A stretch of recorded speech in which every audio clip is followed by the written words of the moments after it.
अस्सलामुअलैकुम students, this is Arsalan Ali. उम्मीद करता हूँ कि आप खैरियत से होंगे। लेक्चर शुरू करने से पहले मैं आपसे दरख्वास्त करता हूँ कि मेरे चैनल को लाइक करें, सब्सक्राइब करें और शेयर करें।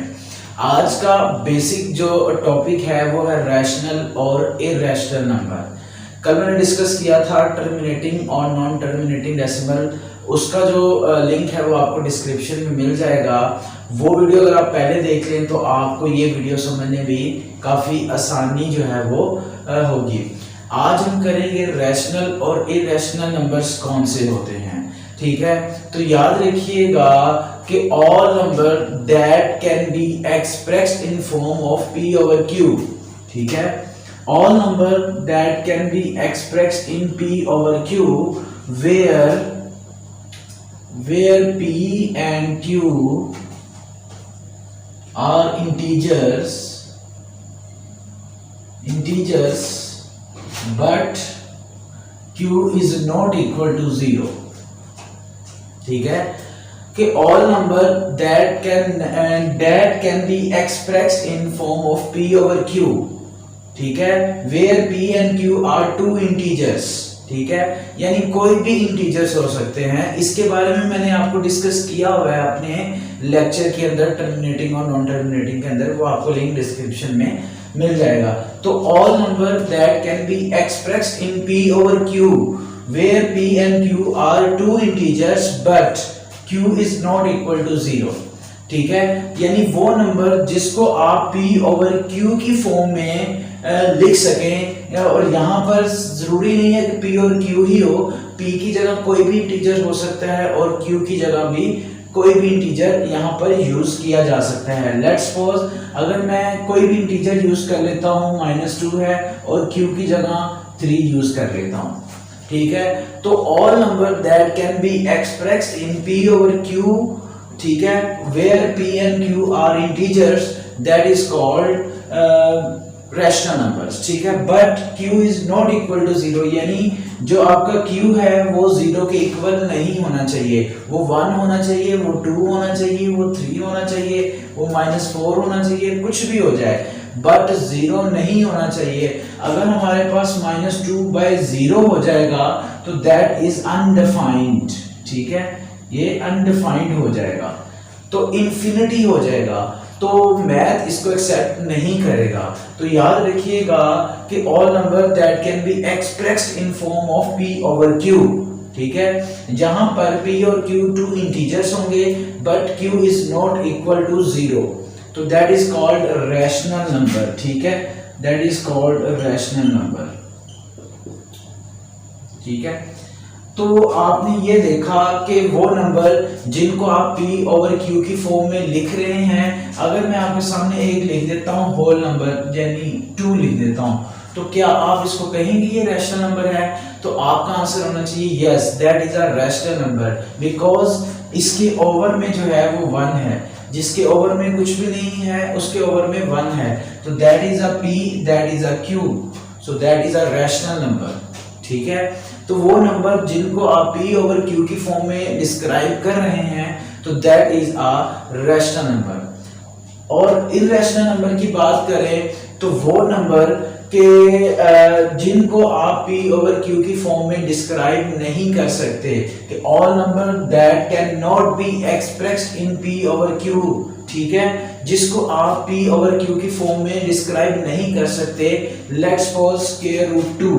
अगर हम इरैशनल की बात करें, इरैशनल नंबर्स, ठीक है, इरैशनल नंबर्स, ठीक है, that number that can not be expressed in form of p over q, that can not be expressed. ठीक है, जिसको आप p ओवर q की फॉर्म में एक्सप्रेस नहीं कर सकते।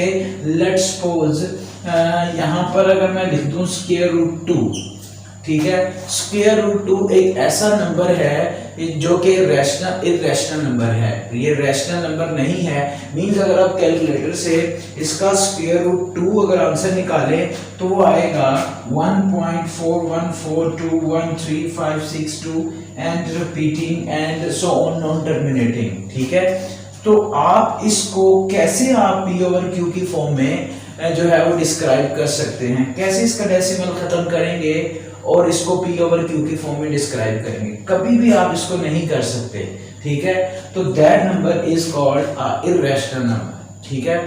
तो इसको अब पहचान में अगर बताऊं कि रैशनल नंबर क्या होते हैं और इर्रेशनल नंबर, मैंने आपको बता दिया कि रैशनल नंबर जो कि p ओवर q की फॉर्म में जो है वो लिखे जा सकते हैं, जैसे p और q वहां पर इंटीजर हैं, कोई भी इंटीजर है, but q is not equal to 0।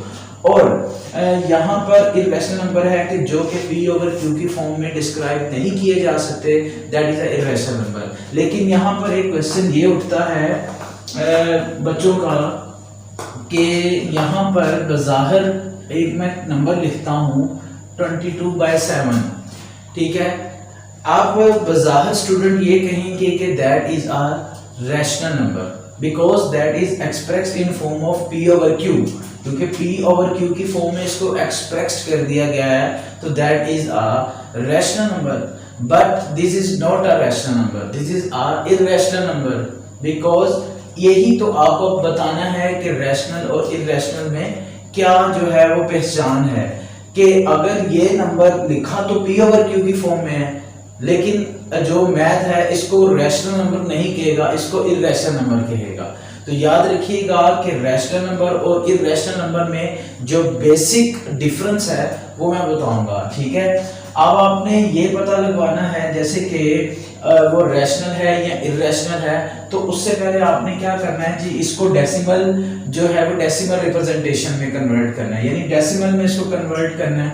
जब आपने इसको डेसिमल में कन्वर्ट किया, ठीक है, इसको आपने डिवाइड किया, 7 3 21, 1 बचा, पॉइंट लग गया, यहाँ पे 0 आ गया, बिकॉज पॉइंट लगाकर यहाँ पर 0 का जो इजाफा करते हैं, 7 1 7, सो 3 आ गया, पॉइंट लगने की वजह से यहाँ पर 0 आ गया, 7 4 28 आ गया, यहाँ पर 2 आ गया, पॉइंट फिर आ गया, फिर 2 आ गया, फिर 14 आ गया, 6 आ गया, 0 एंड सो ऑन, 7 8 56, यानी मींस कि ये कैरी ऑन है, ठीक है। मींस ये ऑलवेज डिवाइड होता जाएगा। अगर आप कैलकुलेटर से भी आप 22 डिवाइड बाय 7 करेंगे तो 3.142857, ठीक है, 57143 and so on, always be continue, ठीक है। तो याद रखिएगा कि इर्रेशनल नंबर की पहचान क्या है कि जब आप उनको डिवाइड करेंगे, जब आप उनको डिवाइड करेंगे तो वो always be non terminating, always be non terminating, infinite, after decimal वो इनफाइनाइट होंगे, ठीक है, और रिपीट भी कोई डिजिट नहीं होगा, ठीक है। यानी जब आपने इस नंबर को डिवाइड किया और आपने देखा कि आफ्टर डेसिमल ये कंटिन्यू है, यानी ऑलवेज ये चलता जा रहा है, इनफाइनाइट है आफ्टर डेसिमल, और रिपीट भी कोई डिजिट नहीं हो रहा, तो that is a irrational number, that is a irrational number, ठीक है। ये पहचान है कि आपने उसको डेसिमल रिप्रेजेंटेशन में कन्वर्ट करना है और पता लगवाना है कि वो रैशनल है या इर्रेशनल है। अगर आपने उसको डिवाइड किया और आफ्टर डेसिमल वो कंटिन्यू रहा, हमेशा कंटिन्यू रहा और रिपीट भी नहीं हुआ कोई डिजिट, ठीक है, रिपीट भी नहीं हुआ, तो that is a irrational number, ठीक है। अगर मैं आपके सामने लिख दूं 125/100, तो बज़ाहिर ये क्या है, एक रैशनल नंबर है। जैसे ये बज़ाहिर एक रैशनल नंबर था, जब मैंने उसको डिवाइड किया तो पता चल गया कि ये एक इर्रेशनल नंबर है, बिकॉज आफ्टर डेसिमल ये शुड कंटिन्यू यानी इनफाइनाइट, और दूसरा ये कि रिपीट भी कोई डिजिट नहीं हो रहा, तो हम जो है वो कहेंगे कि ये इर्रेशनल नंबर है। लेकिन अगर इस नंबर को देखें कि ये भी p ओवर q की फॉर्म में है, तो हमने जरा गौर से देखा कि जब इसको डिवाइड किया इसको भी, तो 100 और 125, सो 100 1 100, 25 बचा, पॉइंट लग गया, 0 आ गया, तो 100 2 200, 50 बच गया, पॉइंट लगने की वजह से यहाँ पर 0 आ गया, 100 5 500, ठीक है। सो आपने जरा गौर किया कि ये टर्मिनेटिंग हो गया, टर्मिनेटिंग मींस कि आफ्टर डेसिमल ये रुक गया, तो दैट इज अ टर्मिनेटिंग, ठीक है, तो that is a rational number, ठीक है। एक तो ये कंडीशन है कि वो टर्मिनेटिंग हो जाए तभी रैशनल नंबर है, और एक और कंडीशन ये है कि अगर वो यूं हो जाए, जैसे कि अगर मैं बात करता हूँ 3/2 की, ठीक है, यहाँ बात कर लेता हूँ 2/3 की, ठीक है। 2/3 अगर हम एक नंबर देखते हैं, 2/3 अगर हम डिवाइड करते हैं 3 एंड 2, सो नहीं आता 3 के टेबल में 2, तो इसको 0 पे आपने डिवाइड किया तो 2 आ गया। सो पॉइंट लगने की वजह से यहाँ पर क्या आ गया, 0 आ गया, तो 6 ये आ गया हमारे पास 18, फिर 2 पॉइंट लगने की वजह से 0 इजाफा 6 18, सो फिर 2 फिर पॉइंट फिर 6 18, मींस कि ये ऑलवेज भी कंटिन्यू। बट आपने नोटिस किया कि ये कंटिन्यू भी है लेकिन रिपीटिंग है, रिपीट भी हो रहा है बार बार, ठीक है। यहां पर ये था कि कंटिन्यू था लेकिन रिपीट नहीं हो रहा था, तो that is irrational number. But यहां पर आपने नोटिस किया एक तो टर्मिनेटिंग हो जाए, अगर वो टर्मिनेटिंग नहीं है तो वो रिपीटिंग होना जरूरी है रैशनल नंबर के लिए, या तो वो टर्मिनेटिंग हो जाए या तो वो रिपीटिंग हो जाए, रिपीट होता चला जाए, तो दोनों कंडीशन में हम कहेंगे कि ये रैशनल नंबर है। तो that is a basic concept and basic difference between them, ठीक है। तो आपने ये समझ लेना है कि रैशनल नंबर क्या होता है और इररेशनल नंबर क्या होता है, ठीक है। उम्मीद करता हूं कि आपको समझ आई होगी। नेक्स्ट लेक्चर के लिए दे इजाजत, अल्लाह।